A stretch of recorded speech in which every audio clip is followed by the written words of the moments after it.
네, 오늘 본문 말씀을 가지고 마땅히 행할 길을 가르치라라는 제목으로 함께 말씀을 나누겠습니다. 오늘 본문 말씀은 자녀 양육의 매뉴얼처럼 쓰이는 성경 구절이기도 합니다. 마땅히 행할 길을 가르치라. 너무 당연한 말이고 또 중요한 말이어서 크게 생각할 것도 없이 고개가 끄덕여지고 또 공감되는 말씀이죠. 자, 그렇다면 마땅히 행할 길, 우리가 가르쳐야 될 마땅히 행할 길은 과연 어떤 것일까? 우리가 보통 이 말씀을 생각할 때에 마땅히 행할 길 하면은 문득 하나님의 말씀이 먼저 떠오릅니다. 네, 당연하죠. 하나님의 말씀이 우리에겐 마땅히 행할 길이니까요. 자, 그런데 사실 성경 원문을 분석해 보면 이 말씀이 가지고 있는 의미가 좀 다릅니다. 그래서 오늘은 그 부분을 함께 분석하면서 하나님께서 우리에게 주신 그 뜻이 무엇인지를 우리가 함께 찾아가려고 합니다. 구약 성경이 맨 처음 기록된 언어가 히브리어입니다. 근데 이 히브리어는 우리나라 말과 그 구조가 다르고 매우 독특해서 우리나라와 좀 차이가 있는데요. 우리나라는 모음이 있습니다. 아에 이오우. 네, 노래도 있죠. 네, 모음이 있는데 사실 이 히브리어에 처음 사용되던 히브리어 언어에는 모음이 없었습니다. 그러니까 후대에 모음을 붙여서 사용하기 시작했던 거고요. 처음 히브리어에는 모음이 없어서 사실 이것이 해석하는 데 있어서 조금 난해한 부분이 있기도 합니다. 대신에 시적 표현이 굉장히 풍부하고 문화적 의미가 많이 포함되어 있어서 여러 가지 복합적인 개념을 한꺼번에 전달하는 능력이 있기도 합니다. 자, 그러다 보니까 어떤 단어는 우리에게 있어서 해석하는 것이 조금 어려운 부분도 있는데요. 예를 들어서 성경에는 시험의 종류가 9종류가 나옵니다. 굉장히 세분화되어 있죠. 근데 이것을 비슷한 것끼리 묶으면 대략 한 세 가지 정도로 분류를 할 수 있는데 유혹시험, 연단시험, 자격시험으로 나눌 수가 있어요. 그런데 우리나라 성경에는 이 시험의 종류를 그냥 다 시험이라는 단어로 뭉뚱그려서 설명을 하고 있습니다. 그러니까 이런 것처럼 우리 오늘 본문도 우리나라 말로는 조금 표현하기 어려운 부분이 있어서 원문을 좀 더 깊이 살펴봐야 이해할 수 있는 말씀입니다. 자, 그러면 한 단어씩 그 의미가 어떤 건지 우리가 함께 살펴보도록 하겠습니다. 먼저 가르치다라는 말을 함께 볼게요. 너희 자녀 아이에게 마땅히 행할 길을 가르치라. 라는 때 이 가르치다라는 단어는 성경 원문에 보게 되면은 훈련시키다 또는 복종시키다라는 뜻이 있습니다. 자, 이 말의 의미를 바르게 이해하기 위해서 당시 고대 근동 사람들 사이에 이 단어를 어느 때 사용했는지를 알면 우리가 좀 더 이해하기 쉽겠지요. 이 단어는 산파의 관습을 기술할 때 사용했던 말입니다. 그러니까 이 산파는 으깬 대추야자 열매나 포도 뭉터기 속에 집게 손가락을 찍어 갓난 아이의 입천장에 대고 문질러 줍니다. 그런데 이것을 한두 번만 문질러 주는 것이 아니라 아이가 본능적으로 좀 더 쉽게 빨 수 있도록 하기 위해서 반복적으로 하는 훈련입니다. 자, 그러니까 이 가르치다라는 말은 단순히 지적 전달이 아니라 아이가 어떤 것을 습관처럼 행동할 수 있도록 반복해서 연습시켜 주는 것을 의미하는 거예요. 그래서 영어 성경에는 이 가르치다라는 단어가 train으로 되어 있습니다. 습관이 될 때까지 반복하는 것이죠. 여러분, 어린이라는 이 단어는 완성되지 않은이라는 뜻을 가지고 있어요. 완성되지 않은. 그러면 우리 부모가 해야 될 역할은 뭐냐? 완성되지 않는 존재를 완성시키는 것이 우리 부모의 역할이에요. 그러니까 아이가 좋은 습관으로 자신의 어떤 인생을 앞으로 잘 살아갈 수 있도록 또 미완성된 부분이 완성될 수 있도록 도와주는 것이죠. 그래서 옳은 것을 전달해 주는 것뿐만 아니라 그것을 자녀들이 몸으로 체득해서 완전히 자기 걸로 만들기 위해서 우리 부모들이 계속 도전해 주고요. 또 동기를 부여해 주고 또 타당한 납득할 수 있는 이유를 설명해 주고 또 이끌어 줄 수 있어야 하는 겁니다. 자, 그다음에 아이에게라는 단어가 나오죠. 이 아이라는 단어 참 흥미로운데요. 보통 우리가 생각할 때 아이 하면은 여러분 몇 살부터 몇 살까지 생각하십니까? 아이 하면. 물론 뭐 각자마다 조금씩 다르긴 하겠습니다만은 그래도 뭐 소년 소녀 정도를 이제 아이라고 이야기를 하죠. 근데 성경에는요, 이 단어가 성장기 일체 젊은 사람들을 가리킬 때 씁니다. 다시 말하면 갓난 아이부터 혼기가 찬 청년까지 혹은 그 이상까지도 다 포함하는 말이에요. 이 단어를 사용한 성경을 제가 좀 찾아봤는데요. 사무엘상 4장 21절에는 갓난 아이를 가리킬 때 오늘 본문에 나오는 이 아이라는 단어를 써요. 또 출애굽기 2장 6절에서는 태어난 지 3개월 된 모세를 가리킬 때도 쓰고요. 사무엘상 1장 22절에서는 사무엘의 젖되기 전 바로 그 직후를 가리킬 때도 역시 이 단어가 쓰였습니다. 사무엘상 3장 1절에서는 사무엘이 이제 커서 어느 정도 커서 엘리 제사장의 시종을 드는 소년, 바로 그 소년기를 가리킬 때도 역시 이 단어가 사용되어지고요. 창세기 37장 2절에서는 요셉이 17살의 나이에 노예로 팔리죠. 그 17살의 나이에 요셉을 가리킬 때도 역시 이 아이라는 단어를 사용했습니다. 그런가 하면 사무엘상 25장 5절에서는 다윗을 종으로 섬기는 청년들이 나오는데 이 청년들에게도 역시 이 단어가 사용되어지고요. 창세기 34장 19절에 보면 혼기가 다 찬 청년한테도 역시 이 아이라는 단어가 사용됐어요. 자, 보통 우리는요, 고등학교를 졸업하고 또 주민등록증이 나오면은 성인이 되죠. 그러니까 그때부터는 야, 이제 네 인생 네 거니까 네가 알아서 해라고 이야기를 하는데, 성경은 결혼해서 부모의 곁을 떠나기 전까지, 아니 떠나서 자신의 인생을 스스로 책임지고 성장하기 바로 그 전까지 모두 아이라고 이야기를 하는 거예요. 다시 말하면은 부모의 영향력이 필요한 시기를 우리에게 강조하는 것입니다. 결혼해서 가정을 책임지기 위해 스스로 자신을 절제하고 또 자신을 스스로 성숙하게 하고 또 자신을 어느 정도 성장하게 만들 수 있는 자생력을 가지기 전까지, 그때까지 자녀에는 부모의 영향력을 필요로 합니다. 부모의 영향력이 필요한 아이예요. 그러므로 여러분, 주민등록증 나왔다고 영향력을 멈추지 마시고요. 결혼해서 또 자녀를 가지고 또 그 자녀와 가정을 스스로 책임지기 위해서 자기 자신을 다스리고 또 자기 자신을 도전하고 성숙하게 만드는 자생력을 가질 때까지 부모는 그 영향력을 계속해서 발휘해 주셔야 됩니다. 자녀 옆에서 끊임없이 전달해주고 도전하고 동기를 부여하고 잘 성장하고 있는지 점검해주고 이끌어 주어야 한다는 거죠. 우리 부모들이 끼쳐야 될 영향력은 하나님을 아는 것과 또 진리를 따르게 하는 것, 세상을 본받지 않도록 성결한 삶을 살게 하며 그리스도인으로서 살아간다라는 것이 어떤 건지 부모로서 보여주고 가르쳐주고 도전해야 하는 겁니다. 그 다음에 가장 중요한 말씀인데요, 마땅히 행할 길이라는 이 말입니다. 보통 우리가 마땅히 행할 길이라면 몇 가지를 생각하죠. 성경에 나오는 진리, 혹은 사회적 통념상 꼭 지켜야 되는 예의 범절, 혹은 부모의 어떤 경험을 통해서 어떤 것이 더 좋은 것인지를 가르쳐 주는 것, 이 정도를 마땅히 행할 것이라고 생각을 합니다. 자, 그런데 놀랍게도요, 오늘 본문에 나오는 마땅히 행할 길이래서 이 길이라는 단어는 우리가 생각하는 것과 전혀 다릅니다. 이 길이라는 단어를 히브리어 원문을 보게 되면 입이라는 뜻이 있는데, 여기서 나오는 입은 지금 제가 말하고 있는 먹는 입을 이야기하는 것이 아니라 어떤 사람이든 간에 자신이 운명적으로 살아가야 될 길, 그러니까 하나님께서 그 자녀의 운명과 그 자녀의 길을 하나님께서 특별하게 주시는데 바로 그 길을 이야기하는 거예요. 여러분 잘 아시다시피 배가 물 위라고 해서, 그러니까 물 위를 그냥 아무데나 다니지는 않습니다.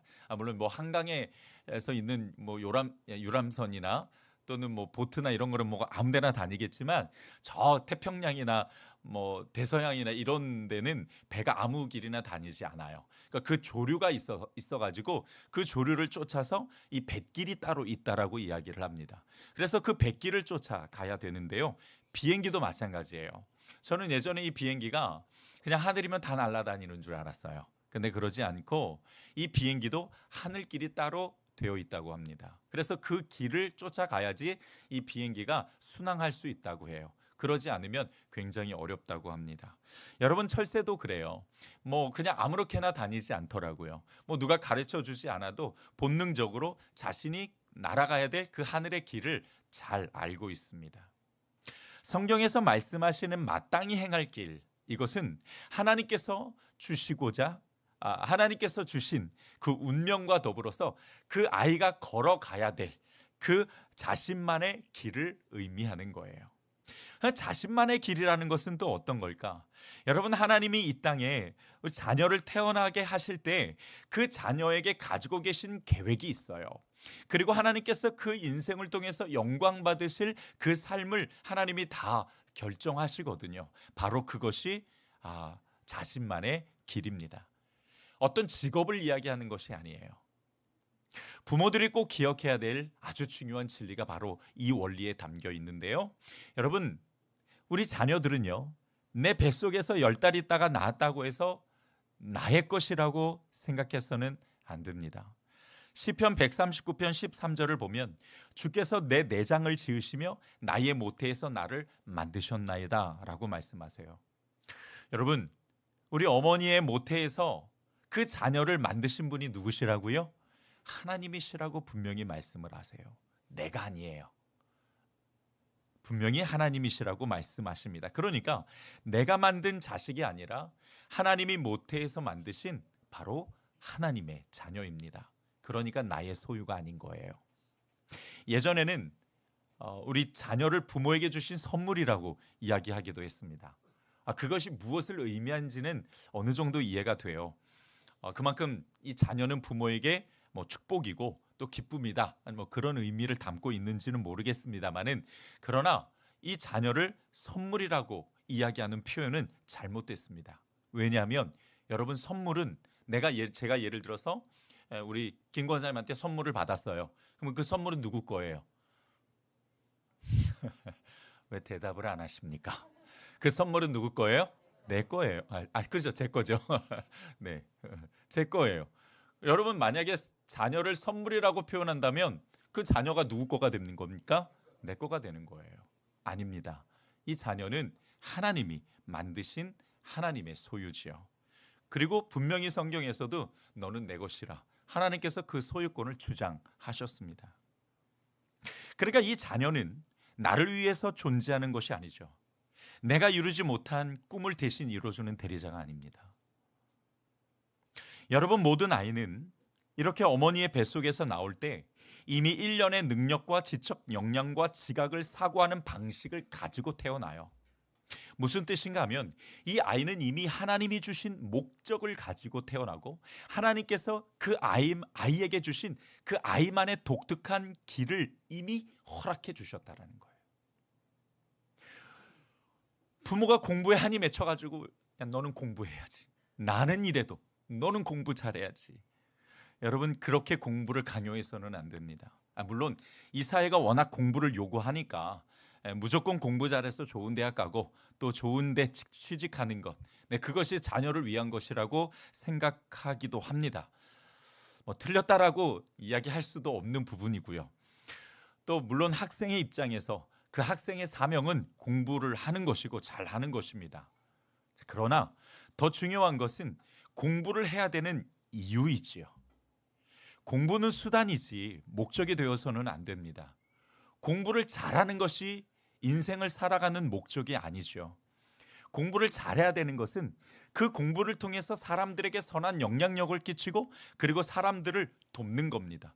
더 중요한 것은 이 공부를 해야 되는 이유는 하나님께서 그 자녀에게 주신 그 자녀만의 길을 잘 찾아가기 위한 지식이 담겨 있기 때문이죠. 저도 제 자식한테 공부 잘하라고 이야기합니다. 공부하라고 이야기하기도 해요. 아주 가끔이지만 공부하라고 이야기하기도 합니다. 그러나 공부 그 자체가 목적이 아니라 공부를 해야 되는 분명한 이유가 무엇에 있는지를 이야기하고 가르쳐요. 저희 막내가, 저희 가연이가 항상 밤만 되면 아빠라고 부릅니다. 아빠 빨리 와라고 불러요. 근데 왜 부르냐? 기도해 달라는 거예요. 기도해야 자기가 잘 잘 수 있다고 꼭 기도해 달라고 합니다. 그럼 저는 너무 귀찮은데 그래도 얼른 쫓아가요. 쫓아가서 기도해 줍니다. 그 기도의 내용 중 한 대목을 여러분에게 소개하려고 해요. 가연이가 이렇게 침대에 누워요. 그리고선 기도하자 그러면은 손을 꼭 모으고 이렇게 합니다. 그리고서는 기도를 시작해요. 오늘 하루 잘 지낼 수 있게 해주셔서 감사하고, 또 우리 가연이가 잠 잘 때 성령님께서 생각과 마음과 영혼을 주장해 주셔서 무서운 꿈 꾸지 않게 해주세요 라고 기도하고, 또 한 가지 꼭 기도하고 있는 게 있는데, 하나님 우리 가연이가 공부 잘할 수 있게 해주세요. 공부 잘해서 사람들에게 선한 영향력을 끼치고, 그리고 사람들에게 좋은 감정과 좋은 마음과, 그리고 우리 가연이가 꼭 도와줘야 될 사람을 도와줄 수 있도록 그 능력을 얻게 해주세요. 그러면서 또 한 가지 기도하는데, 하나님 우리 가연이에게 지혜와 명철과 그리고 이해력과 통찰력과 암기력을 주셔서 우리 가연이가 하나님이 주신 그 길을 잘 찾아갈 수 있는 지혜를 그 공부를 통해서 얻게 해주세요. 근데 우리 가연이가요, 지금 수학이 너무너무 힘들대요. 지금 가연이가 저한테 뭐라 그러냐면, 아빠 아무래도 나는 수학은 어려울 것 같아 라고 벌써부터 수포자의 길을 선택해 가려고 합니다. 그런데 저는 기도하죠. 하나님 우리 가연이가 수학이 너무 어렵대요. 우리 가연이가 수학을 잘 이해할 수 있도록 지혜를 주세요 라고 기도하죠. 그 아이를 위해서 기도할 때에 공부 잘할 수 있도록 기도합니다. 그러나 그 공부의 목적이 무엇인지를 분명하게 이야기해요. 그 아이는 그 기도를 들으면서 그것이 그 아이의 마음속에 이정표가 되겠죠. 자기가 왜 공부를 해야 되고 잘해야 되는지, 또 그것을 통해서 과연 세상에 어떠한 영향력을 끼쳐야 되고 어떤 사람이 되어야 되는지를 분명히 알겠죠. 여러분 우리 자녀들에게도 마찬가지입니다. 내가 공부를 못했으니 너는 잘해라가 아니라, 그 공부를 왜 해야 되는지에 대한 이유를 분명히 성경적으로 알려주고, 또 우리 부모는 가르쳐야 될 의무가 있다라는 겁니다. 아이들마다 참 달라요. 그 아이들이 가야 될 길들은 정말 다르다고요. 여러분 성경에 나오는 쌍둥이 야곱과 에서를 보세요. 에서는 굉장히 액티비티합니다. 그래서 밖에 나가기를 좋아하고 사냥하기를 좋아해요. 반면에 야곱은요, 꼼짝하지 않아요. 집에서 요리하는 거 좋아하고 엄마 졸졸 쫓아다니면서 밖을 나가지 않아요. 어떻게 발목을 붙잡고 같이 나온 그 쌍둥이가 이렇게 다를 수가 있습니까? 다른 이유가 뭡니까? 그 길이 다르기 때문이죠. 그 인생이 걸어가야 될 길을 하나님께서 다르게 만드셨기 때문입니다. 내 자녀가 그 하나님이 주시는 자신만의 길을 걸어갈 수 있도록 훈련시켜야 됩니다. 하나님의 뜻을 이루며 살아갈 수 있도록 그 아이가 커서도 그 하나님의 길을 떠나지 않도록 해야 된다는 거죠. 여러분 부모는요, 하나님께서 주신 큰 힘이 있어요. 그 힘이 뭐냐면 바로 영향력입니다. 부모는 자녀가 다 커도 부모예요. 여러분 우리 자녀들이요, 다른 사람 말은 귀를 기울이지 듣지 않아도 부모 말은 들으려고 해요. 또 부모의 말을 거부해도 그 마음에 이상하게 찝찝함이 남아요. 왜 그런지 아십니까? 하나님께서 부모에게 주신 특별한 힘, 영향력이 있기 때문이에요. 그래서 부모는 아무리 늙어도, 또 자녀가 아무리 다 장성해도 부모는 부모의 영향력을 가지고 있는 겁니다. 그 영향력을 여러분이 사용하셔야 돼요. 여러분 자녀가 다 컸고 이미 또 자녀가 있고 또 자기들끼리 잘 살아도 그 부모의 영향력을 반드시 사용하셔야 됩니다. 하나님이 주신 거예요. 그러니까 그 영향력을 어디에 사용하냐? 그 영향력을 가지고 그 자녀가 하나님이 주신 그 길을 바르게 살아가고, 또 여러분 길이라는 것은 우리가 세상에서 인생의 길만 있는 것은 아니잖아요. 또 그 자녀가 살아가야 될 하나님과의 관계 속에서 나오는 하나님의 영적인 길도 있는 겁니다. 그것을 우리 부모들이 늘 그 영향력을 사용해서 우리 자녀에게 가르치고 이야기해 줄 수 있어야 합니다. 부모가 원하는 길을 가는 게 중요한 것이 아니라 하나님이 주신 그 자신만의 길을 찾아가는 것이 정말 중요하죠. 하나님이 주신 길은 행복이 있습니다. 왜냐하면 거기에는 하나님의 목적과 정체성이 담겨 있기 때문입니다. 여러분, 내 자녀가 행복하기를 원하십니까? 이렇게 아멘 안 하는 거 자녀들이 들으면 엄청 섭섭해할 수도 있어요. 다시 한번 질문을 던질게요. 여러분, 내 자녀들이 행복하기를 원하십니까? 네, 그러면 내 자녀에게 주신 하나님의 그 길이 무엇인지를 가르쳐주고 이야기해주고 훈련시켜줘야 됩니다. 자, 그렇다면 이제 우리에게 한 가지 숙제가 남아요. 하나님이 내 자녀에게 주신 그 길을 어떻게 찾아줄 수 있을까? 어떻게 훈련해 줄 수 있을까? 여러분, 지금 이 설교를 듣고 계신 대부분 나이대를 보니까 이미 그 자녀들은 다 장성해서 여러분의 곁을 떠났을 것입니다. 그렇죠? 목사님, 저 설교는 오늘 나에게 해당되지 않을 것 아닙니다. 여러분에게는 또 자녀가 있잖아요. 그죠? 누가 있어요? 그죠? 손주가 있어요. 손주가 있어요. 아직 손주를 안 보신 분은 앞으로 보실 거고, 또 손주를 보신 분도 있습니다. 물론 그 손주는 내 자녀가 양육을 하겠죠. 그러나 그 손주를 또한 여러분들이 잘 관찰하셔서 내 자녀가 그 손주를 정말 하나님의 방법대로 잘 키우는지, 하나님이 그 아이에게 주신 그 아이만의 길을 잘 찾게 하는지를 여러분들도 함께 기도하면서 또 보셔야 하잖아요. 그러니까 여러분, 이 말씀은 여기에 모든 분들이 다 해당되는 거니까 여러분 잘 들으셔야 됩니다. 첫 번째, 무엇을 훈련해야 될까? 아이의 길을 잘 관찰하셔야 됩니다. 따라서 합시다. 아이의 길을 잘 관찰해야 한다. 잠언 20장 11절을 보면 비록 아이라도 자기의 동작으로 자기 품행이 청결한 여부와 정직한 여부를 나타내느니라 라고 말씀하세요. 무슨 뜻이냐면 아이들도 뭐 자기의 그 태도를 분석하고 분별할 수 있다라는 겁니다. 그러니까 여러분, 우리가 그 아이의 태도를 보고 또 아이의 동작을 보고서는 그 아이가 무엇을 즐기고 잘하는지를 여러분께서 관심 있게 보셔야 한다라는 거예요. 하나님이 주신 자신만의 길에는 앞서 말씀드렸듯이 행복이 있어요. 하나님이 주신 목적이 있고 정체성이 그 길에 담겨 있기 때문에 우리 부모들은 오감을 열어서 아이가 무엇을 할 때 행복하고 즐거워하는지를 잘 관찰해 주셔야 돼요. 자, 그런데 여러분, 요즘 아이들이 제일 좋아하는 거 있죠. 뭐예요? 네, 게임. 스마트폰으로 게임하는 거 정말 선수들이에요. 보면은 24시간이 모자라. 더 있었으면 아마 더 많이 했을지도 모르겠습니다. 자, 그러면 그 아이들이 게임을 그렇게 즐거워하고 즐겨한다고 해서 다 게이머로 가야 되냐? 그런 것은 아니죠. 그것은 놀이입니다. 그러니까 놀이는 그냥 놀이로 끝나셔야 돼요. 자, 그리고 더 중요한 것은 하나님께서 이 아이에게 주신 길이 무엇이 있는가, 이 아이가 무엇에 관심이 있고 무엇을 좀 더 주목하는가, 그 태도와 행동을 보고 여러분께서 발견하셔야 된다라는 거예요. 저희 누님 이야기를 좀 할게요. 저희 누님 애들은요. 저희 누님 애들이 저한테 조카인가요? 아, 그런가요? 순간 또 아닌 줄 알고. 네, 저희 조카들은요. 그 어렸을 때부터 참 책을 많이 읽었어요. 근데 저희 누님이 관찰해 보니까 그 많이 읽는 책 중에 유난히 관심 있게 보는 부분이 있더래요. 그게 뭐냐면 생물 쪽, 동물 쪽, 요런 부분에 그렇게 관심을 가지고 보더래요. 그래서 나중에 얘네들이 뭘 하나, 그리고 이렇게 잘 관찰해 보니까 결국에서는 애들이 둘인데 둘 다 생물학과를 갔어요. 그래서 그 자신의 관심 있어 하는 분야에 공부를 하면서 결국 길을 그쪽으로 가는 것을 보았습니다. 여러분, 그 아이들의 행동과 그 아이들이 가지고 있는 관심과 역량에 무엇이 있는지를 우리 부모들이 보실 수 있어야 됩니다.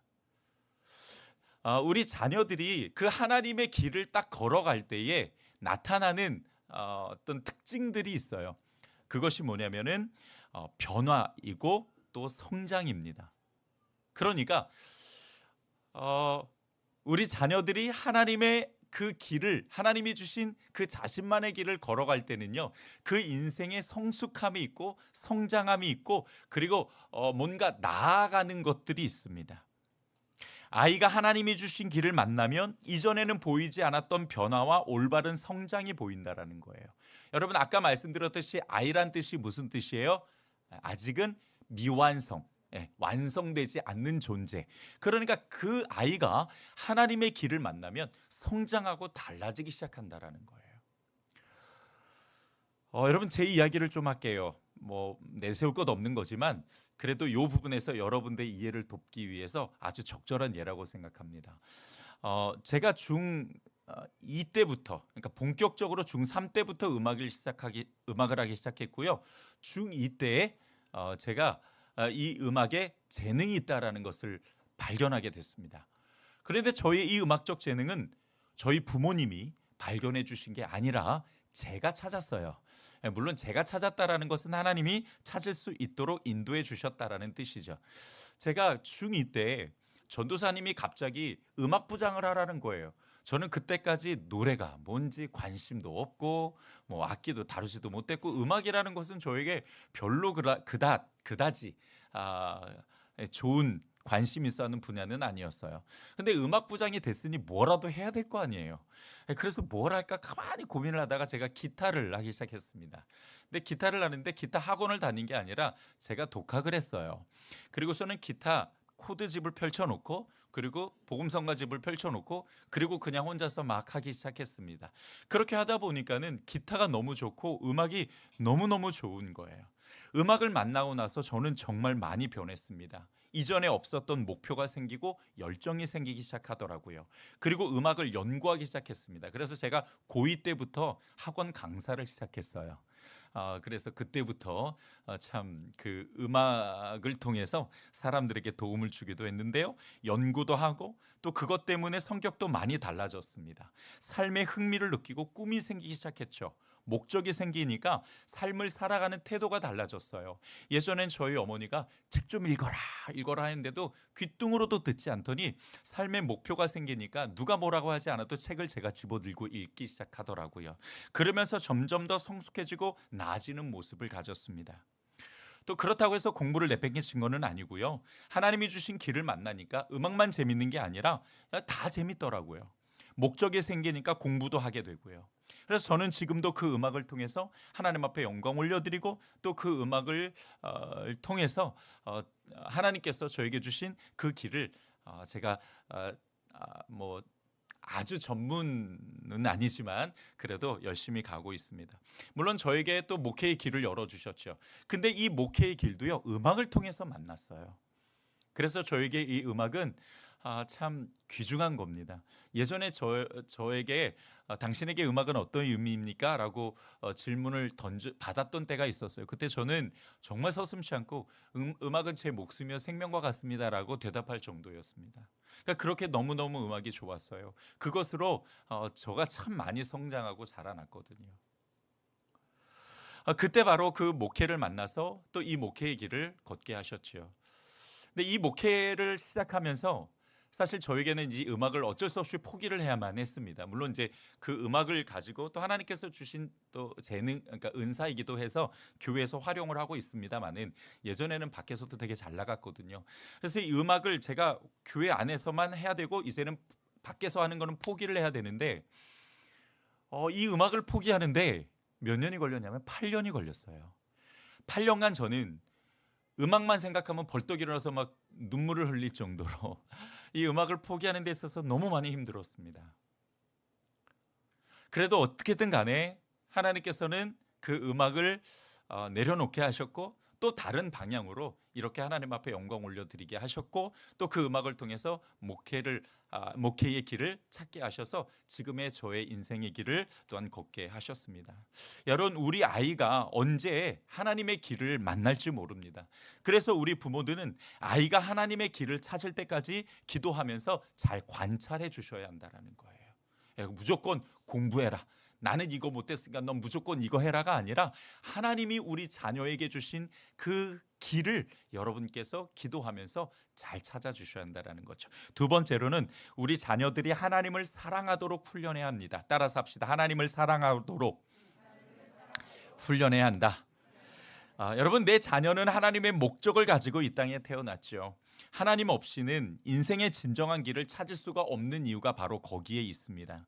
그러므로 내 아이가 하나님 안에서 하나님이 주신 행복한 삶을 살아갈 수 있도록 여러분께서 훈련시켜야 되는 것은 그 자녀가 하나님을 인격적으로 만나고 하나님을 사랑할 수 있도록 끊임없이 이야기해주고 여러분들이 친히 우리 자녀의 하나님이 되어 주셔서 하나님의 메시지를 전달해 주시고 그 인생을 끌고 가 주셔야 합니다. 그러면 그 아이의 미래는 반드시 하나님이 책임지시는 것이죠. 세상의 가치로 아무리 공부를 잘하고 훌륭한 직장에 들어가도 사실은 그 인생이 하나님을 인격적으로 만나지 못하면은 그 영혼은 공허함으로 살아갈 수밖에 없어요. 여러분, 우리 주위에 우리는 너무 많은 예를 가지고 있습니다. 돈을 목적으로 하는 사람이 돈을 얻고 난 다음에 그 인생이 여전히 공허함을 가지고 있고, 인생의 성공에 따라는 그 사람들도 사실은 그 속을 들여다보면 전부 공허함을 가지고 살아가요. 근데 왜 그러냐? 왜 그럴 수밖에 없냐? 하나님이 주신 길이 아니기 때문입니다. 하나님이 주신 길을 찾는 사람과 그렇지 않는 사람은 참 차이가 클 수밖에 없는 것이죠. 명예가, 돈이, 성공이 행복하게 만드는 것이 아니라 하나님이 주신 그 길을 찾아서 걸어갈 때에 비로소 그 안에 영혼의 만족감과 더불어서 그 인생이 성공적으로 살아갈 수가 있는 거죠.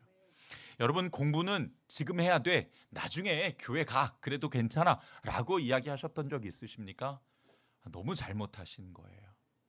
내 자녀가 정말 그 인생을 살아갈 때에 꼭 하나님을 만나야 되는 시기가 있어요. 그 시기에 그가 하나님을 만나서 그 인생을 잘 살아갈 수 있도록 우리 부모가 이야기해주고, 그리고 가이드 역할을 해주셔야만 하는 겁니다. 지금도 마찬가지예요. 내 자녀가 다 컸다고요? 그래도 그 자녀는 여전히 인생을 살아가야 되고 인생의 고난이라는 것을 넘어가야 됩니다. 정말 내 자녀가 그 상황에서 하나님을 만나야죠.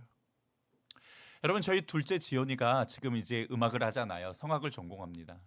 이 아이가 음악을 너무 좋아해요. 정말 노래하는 게 너무 행복하대요. 그래서 음악할 수 있도록 해달라고 저희 부모에게 부탁했을 때 저희는 거절했어요. 왜냐하면 저희가 그 아이를 뒷바라지 해줄 돈이 없어요. 재정이 받쳐지질 않아서 안 돼라고 이야기를 했어요. 근데 그때 얼마 지나지 않아서 갑자기 그 아이가 그 부천의 그 유스 합창단에 있었는데, 그 합창단의 지휘자님이 갑자기 전화를 하셔가지고, 아버님, 제가 이 아이를 좀 가르쳐 보겠습니다 라고 이야기하시는 거예요. 지휘자님이, 저희는 레슨비를 드릴 여력이 없습니다, 죄송합니다. 아닙니다, 그냥 형편 되는 대로만 주셔도 됩니다. 제가 이 아이 가르쳐 보겠습니다. 저도 그냥 하려는 것이 아니라 하나님께서 주신 마음이 있어서 그렇게 하는 겁니다. 더 이상 어떻게 할 수가 없었어요. 그래서 하나님께서 그 아이를 그렇게 끌고 가시는데 저희가 어떻게 할 수가 있나요? 그래서 맡겨드렸어요. 그 아이가 노래를 하면서 너무너무 행복했어요. 그런데 어느 날 이 아이가 저에게 전화를 했습니다. 전화를 해서 아빠, 나 좀 데리러 와, 그러는 거예요. 근데 이 아이가 늦게까지 연습하고 집에 들어오는데 그동안 한 번도 데리러 오라는 이야기를 해본 적이 없어요. 근데 전철역에서 전화를 해서 데리러 오라는 거예요. 이상하다 생각하고서는 데리러 갔는데 아니나 다를까 그 표정이 울상이에요. 왜 그래? 무슨 일이 있어? 혼났어? 아니요 아빠, 나 노래 너무 하기 싫어요. 왜 그런 거야? 라고 이야기를 들어보니까, 저도 이제 성악을 전공하니까 알잖아요. 벽에 부딪혔어요. 벽에 부딪혀서 하고 싶은데 잘 안 되는 거예요. 그런데 선생님한테 계속 혼나니까 이게 너무 힘들었던 거죠. 그리고서는 결국에서는 포기하고 싶을 정도까지 간 거예요. 제가 그 아이랑 이야기하면서 누구나 다 벽을 만나고 그거를 뚫고 가야 된다라는 이야기를 하지 않았어요. 제가 한 이야기는, 지연아, 너 왜 하나님께서 이 벽을 만나게 하셨을까? 하나님께서 이것을 통해서 너에게 뭔가 말씀하고 싶은 게 있는 것 같아. 우리 그거를 함께 좀 찾아보자. 어쩌면 너의 인생에 있어서 처음 만나는 벽일 수 있잖아. 하나님께서 앞으로 너의 인생에서도 너와 함께 하시지만 여전히 너의 인생은 고난이 있고 문제가 있고 그런 벽을 부딪힐 거야. 그럴 때마다 너가 너 힘으로 그것을 넘어갈 수 있냐? 그러지 않을 거야. 그럼 분명히 하나님이 도와주셔야 되니까 어떻게 해야 될지 우리 기도해보자. 앞으로 자기 전에 5분만 무릎 꿇고 기도해. 하나님께 물어봐. 그렇게 해서 그 아이에게 하나님에 대한 것을 이야기해 줬어요. 그리고 그 아이가 그렇게 순종을 하고 기도를 하기 시작합니다. 그리고 얼마 지나지 않아서 그의 얼굴이 펴졌더라고요. 어떤 하나님을 만났는지 저는 물어보지 않았습니다. 왜? 그 하나님이 분명히 그 안에 있다는 것을 저는 이미 확인했기 때문에. 여러분, 우리 자녀들이 인생에서 분명히 벽을 만날 거고 문제를 만날 거예요. 그때 필요한 게 하나님입니다. 그때 필요한 거는 부모의 조언이나 공부가 아니에요. 그 인생을 앞으로 그가 살아가는 데 있어서 꼭 필요한 그 하나님의 말씀과 진리와 하나님이 그 아이에게 주신 길을 걸어가는 데 있어서 꼭 필요한 하나님의 그 진리가 그 안에 분명히 있어야 된다고요. 부모가 해줘야 될 일이 뭐냐? 그 아이의 인생에 하나님을 소개하고 만나게 해주는 거예요.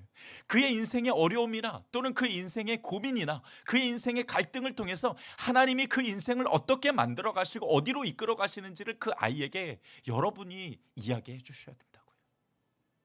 앞서 말씀드렸죠? 여러분, 부모는 자녀에게 하나님입니다. 전지전능하다는 뜻이 아니라 자녀는 부모를 통해서 하나님을 만나고 부모를 통해서 하나님을 봐야 됩니다. 하나님은 보이지 않으시잖아요. 그러나 하나님은 부모를 통해서 하나님을 볼 수 있게 만드셨어요. 여러분이 하나님의 역할을 해주셔야죠. 여러분이 하나님처럼 되라는 것이 아니라 하나님을 소개해 주셔야 한다는 거예요. 내 자녀가 그 인생을 살아감에 있어서 꼭 필요한 하나님을 붙잡고 살아갈 수 있도록 하나님을 이야기해 주실 수 있어야 합니다. 그러니까 가장 중요한 것은 뭐냐? 내 자녀가 하나님을 인격적으로 만나서 하나님을 사랑하는 거예요. 또 문득 생각이 나네요. 저는 그 가연이가 기도해 달라 할 때 그 기도 제목도 꼭 넣어요. 하나님께서 우리 가연이를 너무 사랑하시잖아요. 우리 가연이가 그 어떤 것보다도 하나님을 바르게 알고 하나님을 꼭 사랑할 수 있게 해주세요라는 그 기도 제목을 다 넣어요. 그래서 사실은 사실 잠자기 전 기도니까 좀 짧게 해야 되는데 자꾸 길어져요. 공부해야 되는 것도 들어있고 인생에 대한 것도 들어있고 신앙에 대한 것도 들어있고 믿음도 이야기해줘야 되고, 왜냐하면 그 아이가 들으면서 그것이 나중에는 분명히 이정표가 되고 그것이 하나님을 만나는 접촉점이 될 거니까 참 욕심도 많죠. 계속 이야기해 줍니다. 네, 그래서 기도가 길어요. 그래서 저도 기도해 주는 게 너무 어느 때는 귀찮을 때가 있어요. 그래도 여전히 기도해 줘야 되는 것은 그 아이에게 하나님을 만날 수 있는 접촉점을 찾아줘야 되기 때문이죠. 여러분, 내 자녀가 하나님을 만날 수 있도록, 그가 하나님을 주인으로 모실 수 있도록 여러분의 하나님을 소개해 주세요. 끊임없이 그의 인생에 하나님이 함께 하신다라는 걸 알려주시고 그가 그 어떤 것보다도 하나님을 사랑해야 된다라는 것을 이야기해 주세요. 여러분은 부모입니다. 여러분에게 주신 그 영향력을 활용하시고 이용하셔서 내 자녀가 하나님을 만날 수 있도록, 여러분을 통해서 하나님을 접촉할 수 있도록 인도해 주시기를 주님의 이름으로 축복합니다. 말씀을 정리하겠습니다. 마땅히 행할 길을 가르치라. 그것은 하나님이 주신 길을 갈 수 있도록 여러분이 옆에서 끊임없이 동기부여와 그리고 이유와 그리고 정체성과 그리고 하나님을 만날 수 있도록 끊임없이 여러분이 이야기해 주시고 그리고 여러분이 훈련시켜 주셔야 하는 겁니다. 하나님을 사랑할 수 있도록 말이죠. 하나님이 주신 그 자신의 길을 걸을 수 있도록 관찰하시고 그리고 그가 하나님을 사랑할 수 있도록 여러분이 사랑하는 그 하나님을 이야기해 주십시오. 자녀는 부모의 선물이 아닙니다.